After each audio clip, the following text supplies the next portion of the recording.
Hey, what's going on, comic fans? It's Mr. Q Comics back with another haul video. This is another stack of older books.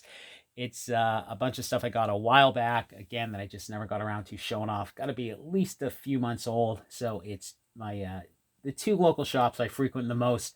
One of them had their back issue sale they put on a few times a year when they're trying to clear out some stuff when they know they got new collections coming in. So it's like everything that's marked $5 and below is a buck, maybe $2. Everything that's 9 and below is 3, and then everything else is 30% off, except for like the big wall books, which sometimes you can finagle a better price. So anyways, before we get started, if you're new to the channel, guys, please hit the like button below. Please subscribe if you're into checking out some vintage comic book haul videos. I do mostly show off, older stuff. Silver and bronze, probably most heavily, some copper as well, and every so often we get some gold in there. So if you're into checking out vintage haul videos, please, again, like, subscribe below, leave some comments, let me know your thoughts, correct the misinformation I give when I screw stuff up. So anyways, let's jump into it with my the dollar bin books. So first off, Captain America number 375. This isn't a big key or anything. It's from 1990. Nice shape, probably very fine, near mint range. It's got a Ron Lim cover. And I just thought this was funny because it's the storyline is Cap inhales, he storms some facility and accidentally inhales the fumes of a drug called ice. So I grabbed it because I need to read the story of Captain America getting lit. So I thought that was just a funny storyline. So I picked it up. I grabbed Doom Patrol number 26. I'm not a huge DC guy, but I do use the Key Collector app and like to pick up minor keys when I find them. I do dig this cover. Simon Beasley. I think these are pretty neat, unique covers. I don't know how many issues he did, but I know it changed over to this art style, which I think is really, really cool. It's also Grant Morrison on the story here. But this is from '89, again, good shape, and it's the first Eric Morden as Mr. Nobody. All right, and sometimes I like to dig through their independent books as well. I don't normally grab these books, but I saw them and they were a buck, and I've seen a lot of people are into this title and Lady Death as well. But it's Evil Ernie Revenge number 1. And this is, I don't know these creators too well, Stephen Hughes cover and art and Brian Pulido on the story. And I grabbed number 4 as well. I think both of these were minor keys, but again, they're in good shape, very fine near mint, and they're a buck, so I snatched them.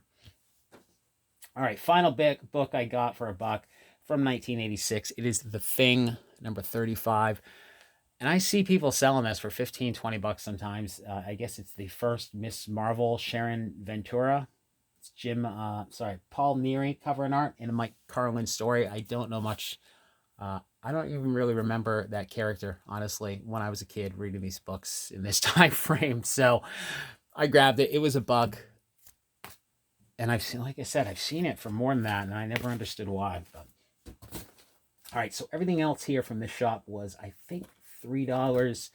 We'll start with, I think this is the lone, well, yeah, the lone DC book.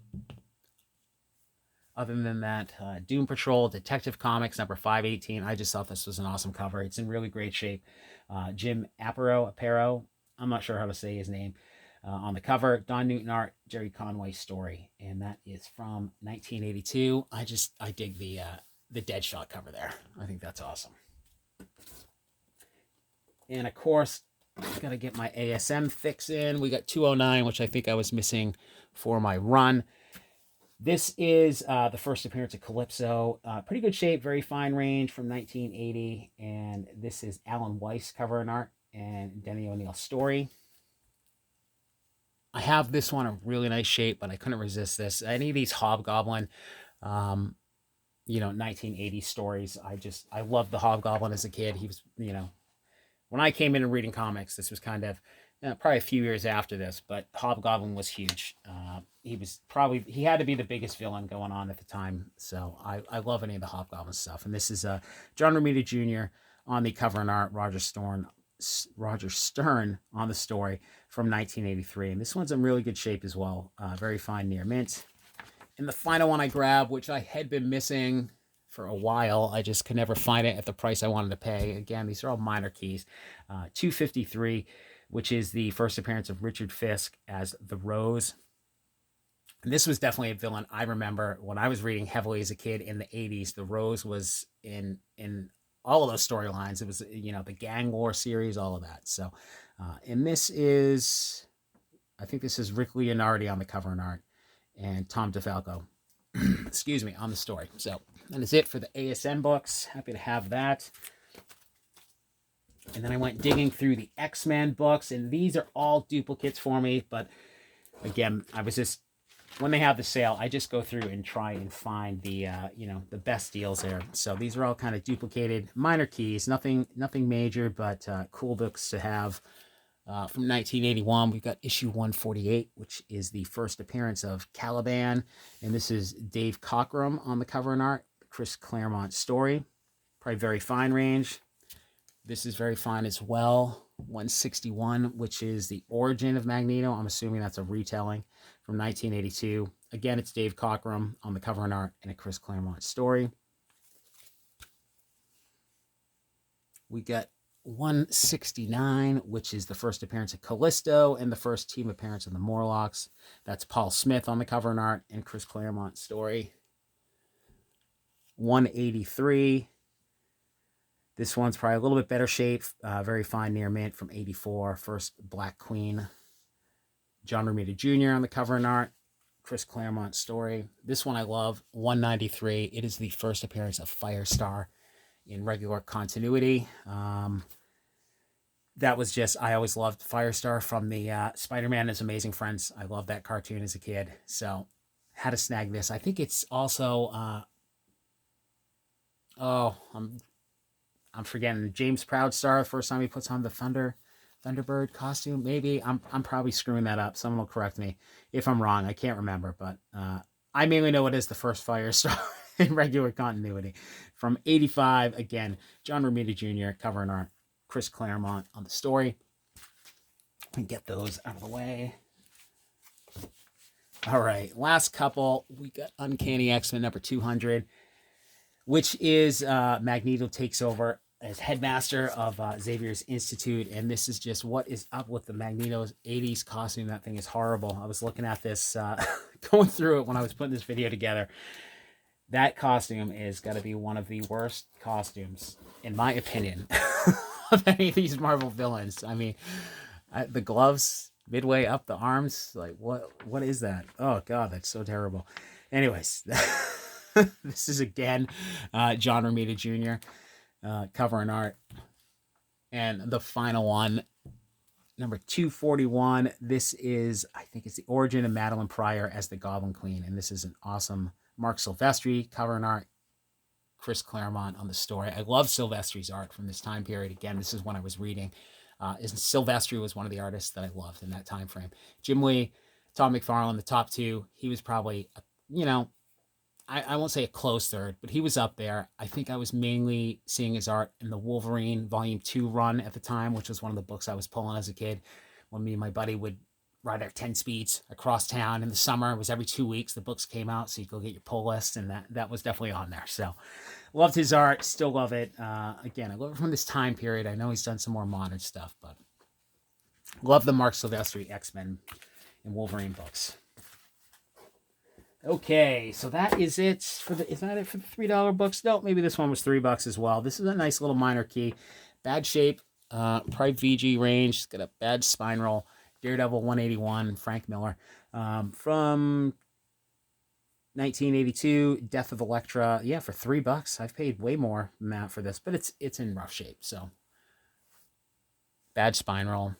I just started fooling around with pressing, so I'm hoping that will be one I work up to, attempting to get out. I have not attempted to take care of spine rolls, but I have saved quite a few books, low grade Silver Age stuff that I've gotten on the cheap that I've kind of set aside as the spine roll practice stack. So maybe I'll work my way up to this one because I don't really want to destroy it, even though it's not in the best of shape and it's not the biggest book, but still.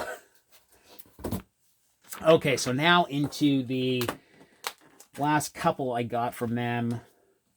Yeah, I think I just got these last two. Champions number 1, just a cool Bronze Age Marvel number 1. This is mid-grade, I think, probably fine range. Yeah, it was like 13 bucks. It's the first team appearance in Origin of the Champions, which is a odd team to me. I've never read this, but Angel, Black Widow, Ghost Rider, Hercules, and Iceman. Gil Kane cover, Don Heck art, Tony Isabella story from 75. Yeah, for 13 bucks for a mid-grade copy, I was happy to get that. And I grabbed another copy of this. Again, used to be an expensive book. I assume when Avengers, the second movie came out, Avengers 54, this is the first cameo of Ultron. But it's also the second appearance of Dane Whitman as the Black Knight. And I see this fairly cheap all the time now. I got it for 20 bucks in the mid-grade range. And this one is a John Buscema cover in our Roy Thomas story. So definitely, again, 47. Is it 47? Is that the first Dane Whitman as the Black Knight, or is it 48? I'm forgetting. That's expensive now too. That book was crazy money when it used to be nothing. But just, the MCU spec drives those books through the roof, which I'm sure I got that when I first got back into collecting the first appearance, and it was like 10 bucks. But now it's, forget it. You're paying in the hundreds for it. So always good to grab those second appearances. All right. This is all stuff from the other shops. So, and they are just always have so much great stuff. So one of the few DCs of the haul here, Swamp Thing number 6, which I really don't, I've never read Swamp Thing, but this series, these Bernie Wrightson covers are just awesome. And this is, I mean, they always have some of these books out so cheap. This was $9 and it's in really good shape, probably very fine range from 1973. So that is just buying it for the art. Honestly, I haven't got one or two, but I will pick up these Swamp Thing books. I can't remember when Wrightson did it to, issue 11, something like that. But the art is just amazing on these to me. So happy to grab that. This isn't in the best of shape, but it's an X-Men book I was missing. Uncanny X-Men 120, which is the first cameo team appearance of Alpha Flight from 1979. Mid-grade, probably very good fine. I think it's just got a lot of rippling, that wavy moisture damage effect. Not like, I don't really know if it's moisture, but it could probably be pressed out, be in a little bit better condition, but it was, what was this, 14 bucks, so I was happy to add it. And who did this? Bob Budiansky cover, John Byrne art, Chris Claremont, and Byrne on the story. Another awesome Bronze Age Marvel number 1. Happy to grab this. This is really affordable as well. Iron Fist number 1. I think this has a value stamp in it too, which is in there. This is, again, probably very fine range, probably in that 7.75 range, something like that, from 1975. It was 27 bucks. So first solo titled Iron Fist series, and it's Gil Kane on the cover, John Byrne art, and Chris Claremont story on that as well. So psyched to get that. I thought that was a great price. Okay, so this actually came out of, I've shown these off before. I think I talked about it last video, but they do these amazing grab bags, so I didn't want to, I think I grabbed a couple, and this was in there. This is one of the grand prizes. Awesome cover. Batman 244, just a phenomenal Neal Adams cover. I think it's a classic Ra's al Ghul Batman battle from 72, and it is just, I absolutely love this cover. You don't see a lot of kind of brown backgrounds, but it's just phenomenal desert scene. Great stuff. So worked out to like $1.50 because it was in the grab bag, and it's mid-grade, but man, that is a thing of beauty. All right, so that's the lone grab bag book in this lot. I picked up a copy, which I think I have this, Thor 136, I think is the first appearance of Sif. Just a cool Jack Kirby cover. I love the colors on it. Love the, the reds and the energy explosion there. Just awesome stuff. When is this from? 1967. Yeah, Jack Kirby covering our Stan Lee story. And all right, last few books. This one I contemplated again. This was expensive and I wasn't going to pony out for it, but I am glad I did. This book is gorgeous. It is Batman number 200.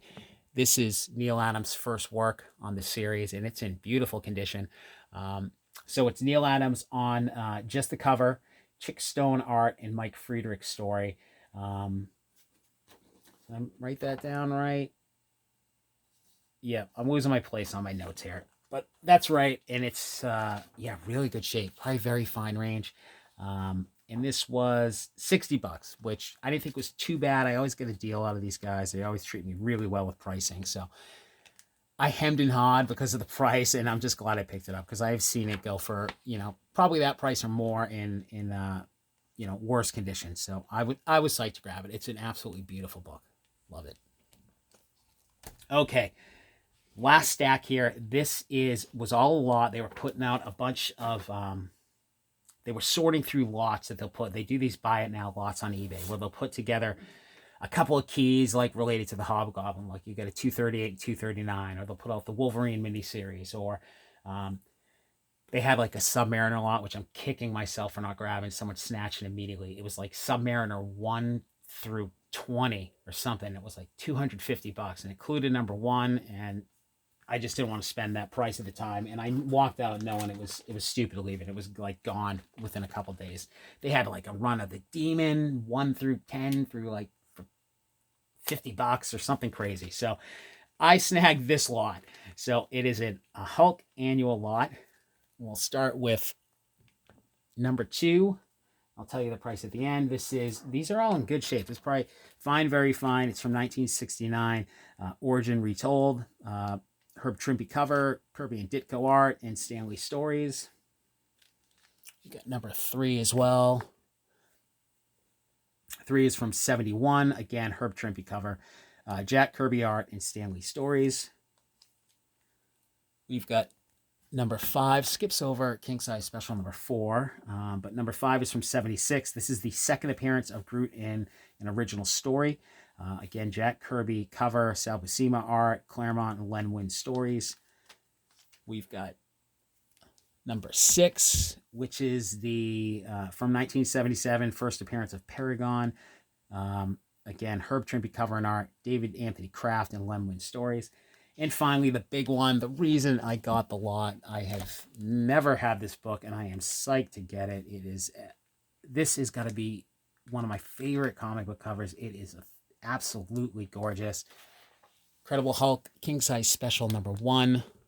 Absolutely just phenomenal Jim Steranko cover. That thing is amazing.